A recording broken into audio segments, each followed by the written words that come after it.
ഇടതുമുന്നണിയിൽ ഒഴിവുവരുന്ന രാജ്യസഭാ സീറ്റിൽ വിട്ടുവീഴ്ചയില്ലാതെ സിപിഐയും കേരള കോൺഗ്രസ് മാണി വിഭാഗവും ബിനോയ് വിശ്വം, എളമരം കരീം, ജോസ് കെ മാണി എന്നിവരുടെ കാലാവധിയാണ് ജൂലൈ 1-ന് അവസാനിക്കുന്നത്. കേരളത്തിൽ നിന്നുമുള്ള 3 രാജ്യസഭാ സീറ്റുകളുടെ കാലാവധിയാണ് അടുത്ത മാസം അവസാനിക്കുന്നത്. ഇതിൽ 2 സീറ്റിലാണ് ഇടതുമുന്നണിക്ക് ജയിക്കാൻ കഴിയുക. UDFന് ജയിക്കാൻ കഴിയുന്ന ഒരു സീറ്റ് മുസ്ലിം ലീഗിന് നൽകാൻ നേരത്തെ തന്നെ ധാരണയായിരുന്നു. CPI സംസ്ഥാന secretary Binoy Viswam, Kerala Congress M chairman Jose K Mani, CITU general secretary Elamaram Kareem എന്നിവരുടെ രാജ്യസഭാ കാലാവധിയാണ് ജൂലൈ 1-ന് അവസാനിക്കുന്നത്. നിലവിലെ നിയമസഭയിലെ അംഗബലം അനുസരിച്ച് ഇടതുമുന്നണിക്ക് 2 സീറ്റിലും UDFന് 1 സീറ്റിലും വിജയിക്കാൻ കഴിയും. CPIക്കും കേരള കോൺഗ്രസ് എമ്മിനും അഭിമാന പ്രശ്നമാണ് കാലാവധി അവസാനിക്കുന്ന രാജ്യസഭാ സീറ്റ്.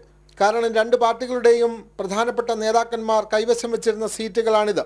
അതുകൊണ്ട് തന്നെ കാലാവധി കഴിഞ്ഞാലും ജയിക്കാൻ കഴിയുന്ന രാജ്യസഭാ സീറ്റിന് വേണ്ടി അവകാശവാദം ഉന്നയിക്കാനാണ് ഇരു പാർട്ടികളുടെയും തീരുമാനം.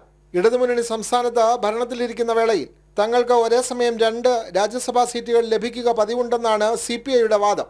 എന്നാൽ തങ്ങൾ ഇടതുമുന്നണിയിലേക്ക് എത്തിയപ്പോൾ മുതൽ രാജ്യസഭാ സീറ്റ് ഉണ്ടായിരുന്നുവെന്നും അതുകൊണ്ട് തന്നെ ജോസ് കെ മാണിക്ക് തന്നെ സീറ്റ് വീണ്ടും നൽകണമെന്നുമാണ് കേരള കോൺഗ്രസ് എമ്മിന്റെ ആവശ്യം. അതേസമയം ജയിക്കാൻ കഴിയുന്ന ഒരു സീറ്റ് ഏറ്റെടുക്കാൻ തന്നെയാണ് CPMന്റെ നീക്കം. രാജ്യസഭാ തിരഞ്ഞെടുപ്പിന്റെ വിജ്ഞാപനം വരുന്നതിന് പിന്നാലെ ഇടതുമുന്നണി യോഗം ചേർന്ന് സീറ്റ് വിഭജന തർക്കം പരിഹരിക്കാനാണ് നീക്കം. എന്നാൽ ലോക്സഭാ സീറ്റിലെ വിജയപരാജയങ്ങൾ രാജ്യസഭാ സീറ്റിലേക്കുള്ള അവകാശവാദ ചർച്ചയെയും സ്വാധീനിക്കും. ജനം, തിരുവനന്തപുരം.